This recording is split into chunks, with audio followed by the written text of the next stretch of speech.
Untuk pemaparan sesi ketiga ini, materi yang akan disampaikan yaitu pemapar dari Dinas Kehutanan Provinsi Jawa Barat dan Dinas Kehutanan Provinsi Maluku yang akan dipandu langsung oleh Ibu Mary. Kepada Ibu Mary, dipersilakan waktu dan tempatnya, Bu.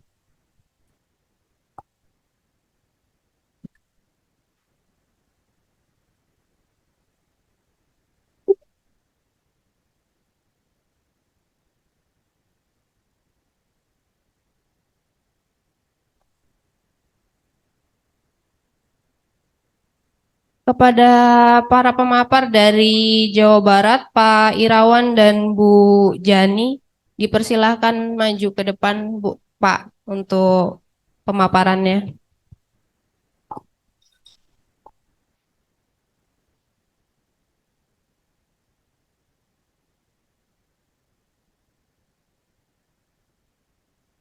Eh, Silakan Pak Ibnu.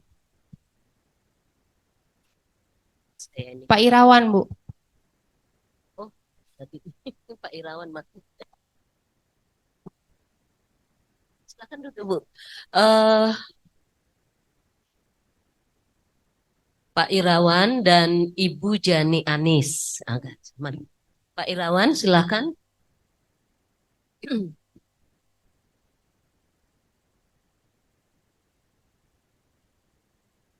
Baik, Bismillahirrahmanirrahim. Selamat siang, Bapak Ibu sekalian. Online ya? Ya, Bu Mary, ini mohon maaf ini. Baik, sebentar. Ini kita mulai 13, hampir 50 ini. Waktunya 1,5 jam, Rina. Ya, kurang lebih. Jadi ada 2 pemapar pada siang hari ini. Ya, kami perkenalkan dulu Ibu Jani Anis Eshut selaku Kepala Bidang Pedas. Banyak ini kayaknya ini. Pedas, RHL, KSDAE. Kenapa enggak sekalian penegakan hukum dan perubahan iklim, Bu? Ya, ada juga. Jadi luar biasa nih, Bu ya. Ini dari Dinas Kehutanan Provinsi Maluku di sebelah kanan kami. Selanjutnya yang kedua, Pak Irawan Eshut MSI, Kepala Bidang Pengelolaan DAS Dinas Kehutanan Provinsi Jawa Barat. Hadir dengan online ya Pak Irawan? Ya, Bu. Oke, baik. Jadi dari sesi pertama tadi dibuka acara ini menyampaikan kepada kita bagaimana tata cara melaksanakan penyusunan rencana tahunan rehabilitasi lahan yang di luar kawasan.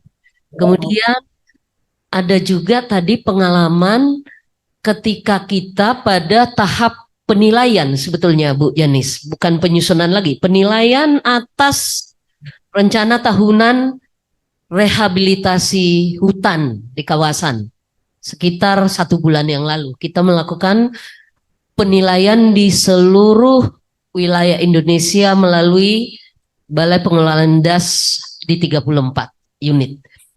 Secara keseluruhan bisa kami sampaikan tadi, mungkin Mas Sani juga selintas saya mendengar bahwa tahapan-tahapan yang dimulai dari pembentukan tim, pengumpulan data dan informasi, lanjut ke analisis, kemudian untuk melengkapi analisis kita yang kita lakukan di atas meja, melakukan ground check ke lapangan. Atas hasil-hasil ini dikompil, dipetakan, kemudian disusun sebuah naskah, penyusunan naskah. Atas naskah ini yang memang terdiri atas narasi pasti, peta apalagi, kemudian data-data dukung lain, dilakukan penilaian. Atas penilaian, bila mana memang sudah memenuhi apa yang tertuang dalam Permen nomor 10 tahun 2022 tentang penyusunan rencana umum RHLDAS dan rencana tahunan RHLDAS, Bila mana semua format ataupun hierarki dan tahapan-tahapannya sudah dilaksanakan, kita melakukan penilaian itu lanjut gitu ya. Tetapi kalau ada perbaikan, nah ini memang di kawasan Bu, ada beberapa kali kita ada satu BPDAS itu sekali, 2 kali, 3 kali. Ada juga yang sekali, 2 kali sudah go ahead.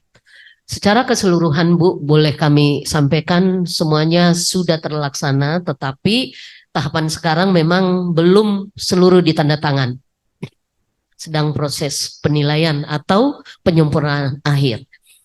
Nah, pada sesi yang siang ini, mudah-mudahan biasanya sambil tidur Bu, kalau habis makan kenyang gitu ya, mudah-mudahan dengan kita mendengar ini penyusunan di 2 tempat ini membuat kita tidak mengantuk gitu ya.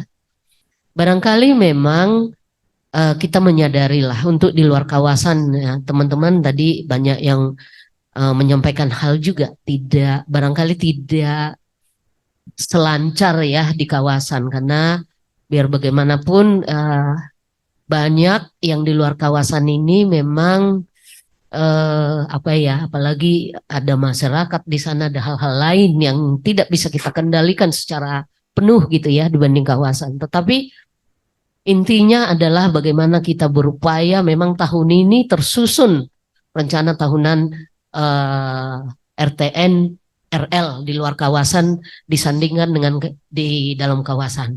Kalau sempurna itu hanya milik Tuhan katanya ya, milik Allah.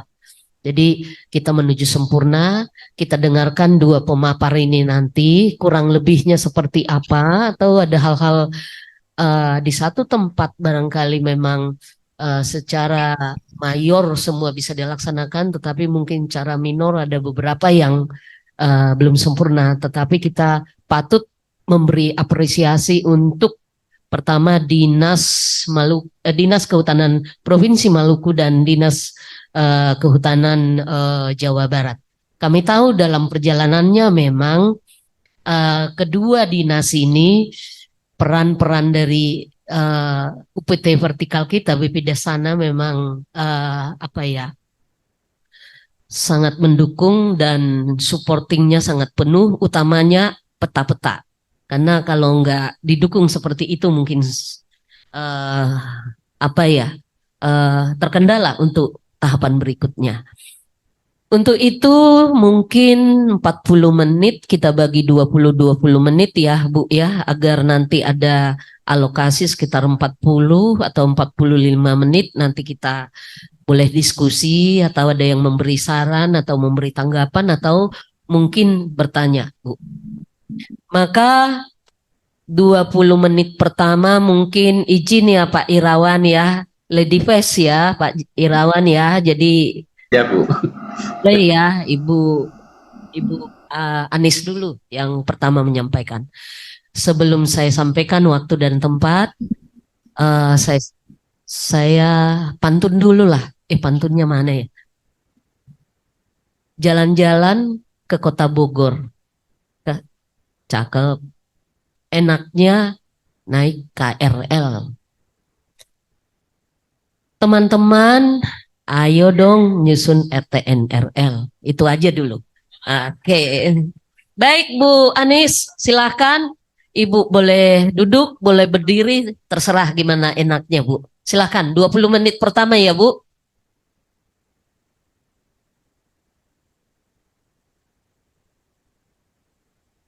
Baik, terima kasih Bu Moderator. Saya izin berdiri Bu.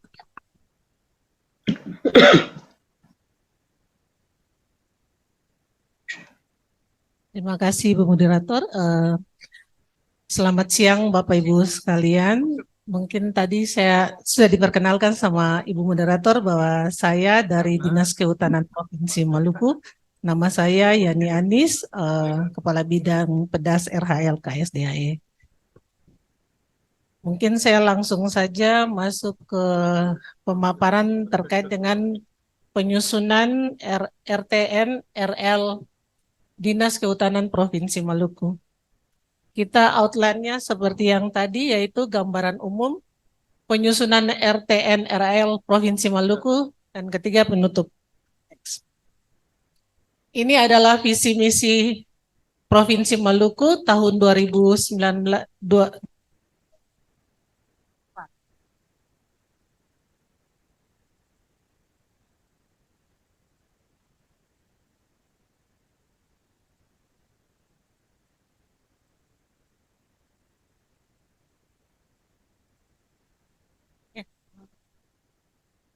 Ini adalah visi misi Provinsi Maluku tahun 2019 sampai dengan 2024 yang di mana sasaran strategisnya di situ ada rehabilitasi hutan dan lahan kritis. Next. Luas wilayah Maluku adalah 712.480 km persegi dengan 4 pulau besar, 1.383 pulau kecil, dan 19 pulau kecil terluar. Terdiri dari 11 kabupaten kota yang terdapat lahan kritis. Luas lahan kritis di Provinsi Maluku seluas 299.607 hektar. Ini adalah kawasan hutan dan kondisi penutupan lahan. Jadi penutupan lahan yang di Provinsi Maluku yang berhutan itu 66% dari luas daratan dan yang tidak berhutan 34% dari luas daratan. Lanjut, das dan luas lahan kritis di Maluku. Jadi kita ada 11 kabupaten kota dan ada beberapa kabupaten yang lahan kritisnya luas seperti Seram bagian barat itu ada 66.881 hektar. Terus ada Kabupaten Maluku Tengah 58.587. Juga ada Kepulauan Tanimbar, Maluku Barat Daya, dan Seram bagian timur. Dan memang kita punya rencana kegiatan RHL itu rata-rata ada di kabupaten-kabupaten yang luas lahan kritisnya besar. Next. Ini adalah progres penanaman RHL vegetatif tahun 2019 dan 2023. Sumber dananya DBHDR dan dana alokasi khusus. Jadi progresnya seperti ini Bu, dari tahun 2019 itu sekitar 308,67 hektar, tahun 2020 76,11 hektar, itu karena kondisi COVID jadi luasannya tidak bisa besar Bu. Terus untuk tahun 2021 166.037 hektar, tahun 2022 364,37 hektar, dan tahun 2023 seluas 358 hektar. Ini lagi proses penanaman Bu. Next. Di kontribusi RHL dalam kontribusi RHL dalam penurunan gas rumah kaca, yaitu kemampuan kawasan hutan di Maluku dalam penurunan emisi gas rumah kaca menjadi yang terbesar di wilayah tengah dan wilayah timur. Mungkin itu yang terbaik buat kita Bu.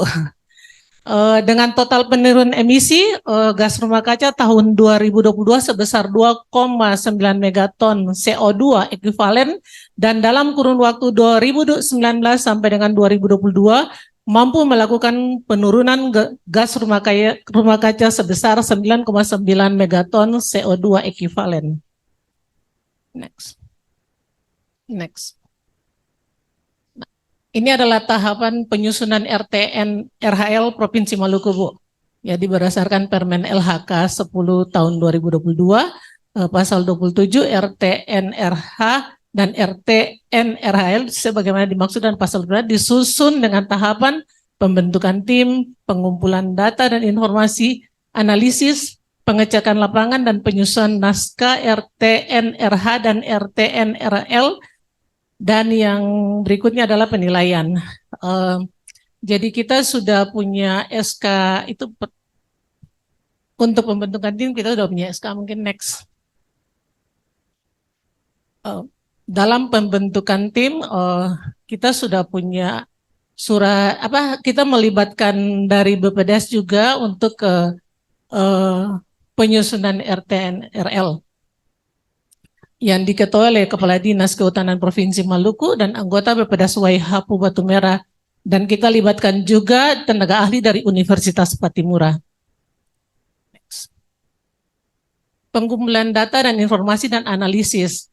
Ini yang saya bilang juga kita melibatkan BPDAS. Jadi semua kegiatan kita berkoordinasi dan bekerja sama dengan BPDAS Waihapu Batu Merah, Bu.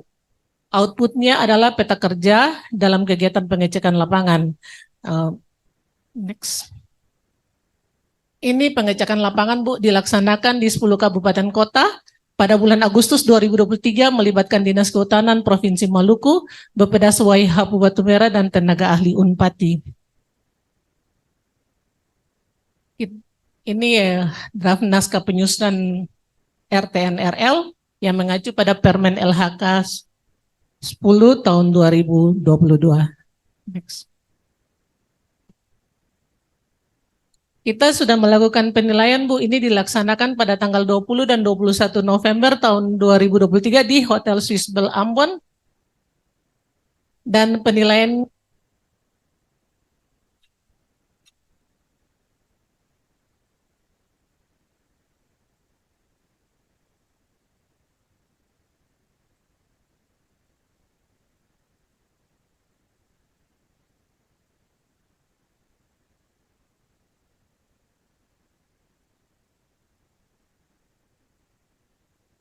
ini ada catatan penilaian oleh BPDAS Waihapu Batu Merah, yaitu kita harus membuat penyesuaian kegiatan pemeliharaan tahun pertama mengikuti kegiatan penanaman tahun 2024, terus kegiatan KBR sebanyak 32 unit yang dilaksanakan tahun 2023 dan direncanakan 45 unit pada tahun 2024 oleh BPDAS Waihapu Batu Merah dimasukkan ke dalam dokumen RTN-RL.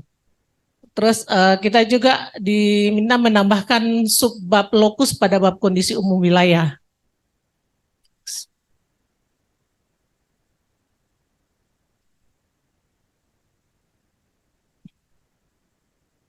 Ya, kita lanjut sasaran rehabilitasi lahan pada ekosistem daratan dan mangrove selama 10 tahun. Ini adalah data rencana pemulihan sasaran rehabilitasi lahan luar kawasan, yaitu sesuai dengan arahan RU RHL DAS dan pada kawasan lindung, kawasan budaya, yaitu rencana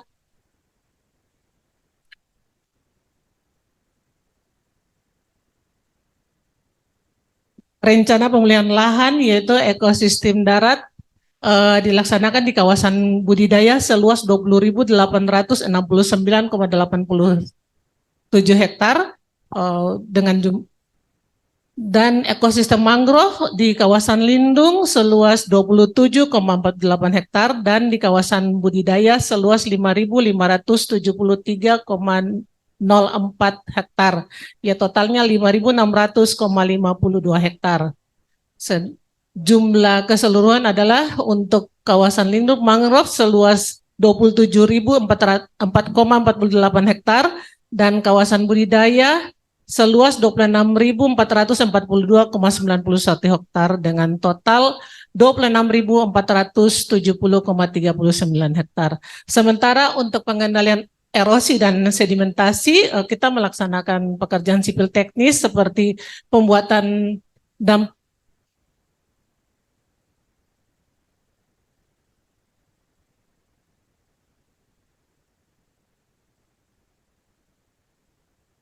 pembuatan dan benahan dan gali plak pada kawasan budidaya sebanyak 286 unit dan saluran pembuangan air seluas 139,72 hektar. Dan untuk vegetatif kita melaksanakan penanaman strip lumpur pada kawasan budidaya seluas 2.163,57 hektar.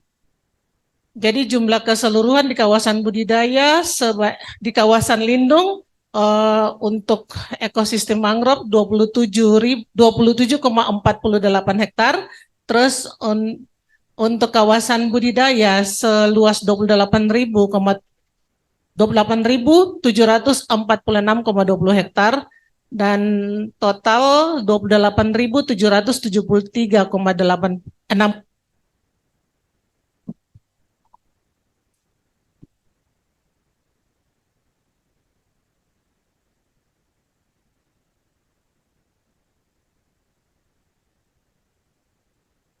kasih.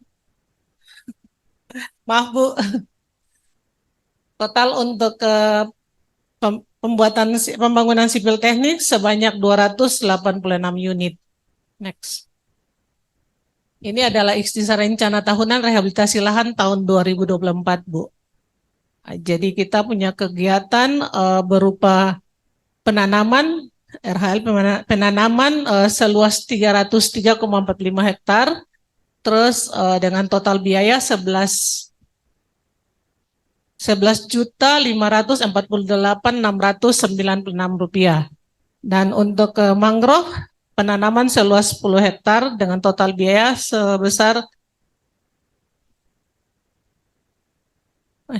untuk pemeliharaan 1 seluas 361 dan pemeliharaan 2 seluas 346 dengan total biaya 3 miliar 812.212.000 rupiah. Untuk RHL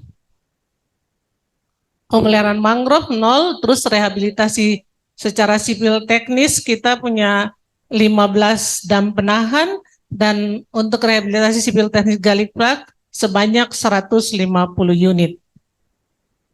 Total untuk penanaman adalah 313,45 hektar, untuk pemeliharaan 361 hektar, dan pemeliharaan 2 348 hektar, terus untuk pekerjaan sipil teknis sebanyak 165 unit. Next. Ini kita punya rencana tahunan penanaman rehabilitasi, Bu. Jadi untuk hutan rakyat itu kita laksanakan di 7 kabupaten. Dengan pola tanam adalah agroforestry dengan jumlah hektarnya bervariasi, ada 25 dan 50 hektar, dan biayanya tertera di sini.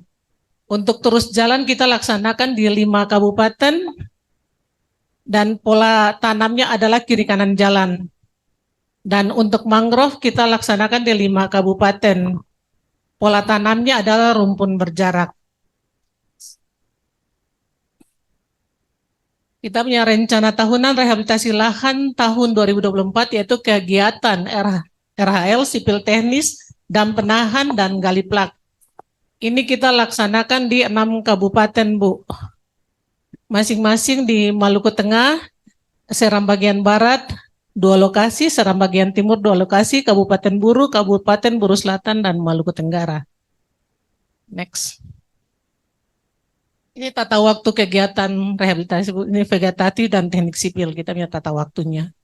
Untuk persiapan lapangan Januari sampai Maret, untuk penyiapan bibit April sampai dengan September, untuk pembuatan lubang Juli sampai dengan September, untuk penanaman Oktober sampai dengan Desember, pemeliharaan tahun berjalan Oktober sampai dengan Desember. Demikian juga pemeliharaan 1 dan pemeliharaan 2. Penutup, kita sudah lakukan RTNRL Provinsi Maluku telah disusun oleh Kepala Dinas Kehutanan Provinsi Maluku dan telah dinilai oleh Kepala Bpdas Waihapu Batu Merah. Dan saat ini dokumen RTNRL dalam proses pengesahan oleh Gubernur Maluku. Demikian, Bu, terima kasih.